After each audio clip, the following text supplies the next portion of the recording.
So ஒரு சில வார்த்தைகள் பேசணும் அப்படின்னு கேட்டுக்கிறோம். ಗುಬ್ಬಿ ತಾಲೂಕಿನಲ್ಲಿ ಹುಟ್ಟಿದ್ಕೆ ಮಾಗಡಿ ತಾಲೂಕಿಗೆ ಬಂದು ಮದುವೆ ಶೋಭನಾಗಿ ಬಾಳ್ತಾ ಇರುವಾಗೆ 25 ವರ್ಷ ಆಯಿತು. 25 ವರ್ಷವರೆಗೂ ಮದುವೆ ಆಗಿ 25 ವರ್ಷ ಮಕ್ಕಳಿಲ್ಲ ಅಂದು. ஒரே ஒரு நிமிஷமா, மாகாப்பா உங்களுக்கு கன்னடா தெரியுமா? இந்த ஹால்ல கன்னடா தெரிஞ்ச ஒருத்தங்க தான் அங்க சிரிச்சிட்டு ரொம்ப அழகா உட்காந்துக்கிட்டு இருக்காங்க. Rashmika is in the house, ladies and gentlemen. அவங்க மேல வந்து திம்மக்கா சொன்னதை டிரான்ஸ்லேட் பண்ணா I think we would all like it. Would you do the honors, Rashmika? ஒரு பெரிய கைத்தட்டல் கொடுக்கலாமா?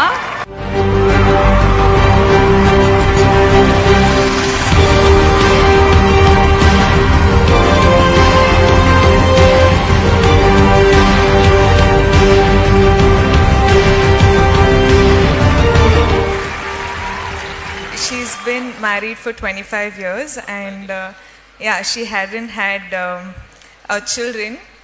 So yeah, so அவர்களுக்கு திருமணமான காலத்திலிருந்து குழந்தைகள் இல்லாத காரணத்தினால்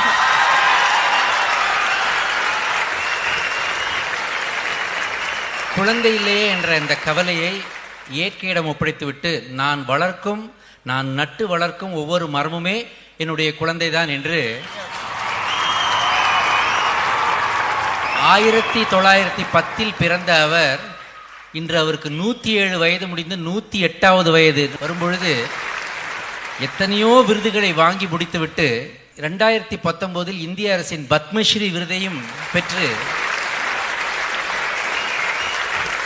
திம்மக்கா ஆலமர திம்மக்கா என்ற இவருக்கு ஒரு பட்டப்பெயரே வந்து ஆலமரடா திம்மக்கா என்று இவருக்கு பட்டப்பெயரே வந்து இவரும் இவருடைய கணவர் உயிரோடு இருந்த காலத்திலும் ஒரு சைக்கிளில் போய் ஒரு 4 பக்கெட்டில் தண்ணி எடுத்துகிட்டு போய் புரியுதாம்மா 4 பக்கெட்டில் தண்ணி எடுத்துகிட்டு போய் 5 கிலோமீட்டரில் நட்ட மரங்களுக்கு சைக்கிளில் போய் ஹஸ்பண்டும் ஒய்ஃபுமா போய் தண்ணி ஊற்றி 385 ஆலமரங்களை தேசிய நெடுஞ்சாலையில் வளர்த்தார்.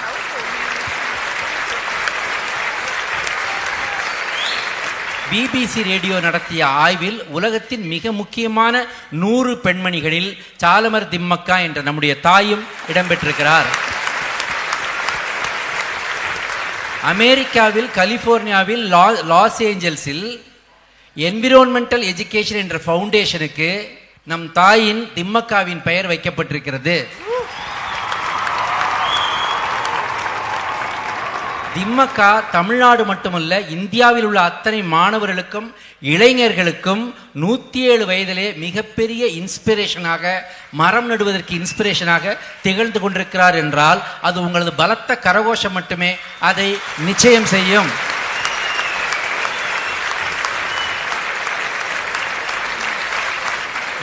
வருஷம் அவங்க வாழ்ந்த வாழ்க்கைக்கு முக்கிய காரணம் அவர்கள் நட்ட பல்லாயிரக்கணக்கான மரங்களின் ஆசீர்வாதம் என்று நான் கருதுகிறேன்.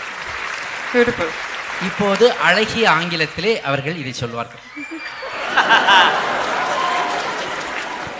ಚಿಕ್ಕವರಾಗಲಿ ದೊಡ್ಡವರಾಗಲಿ ಮರಗಳು ಬೆಳೆಸಿದಷ್ಟು ಭಾಗ್ಯವು ಒಳ್ಳೆಯದಾಗ್ತದೆ, ಮಳೆ ಹುಯ್ತದೆ, ಬೆಳೆ ಆಗ್ತದೆ. எனக்கு அவ்வளோ Tamil புரியாதுங்க, so I'll tell it in English only.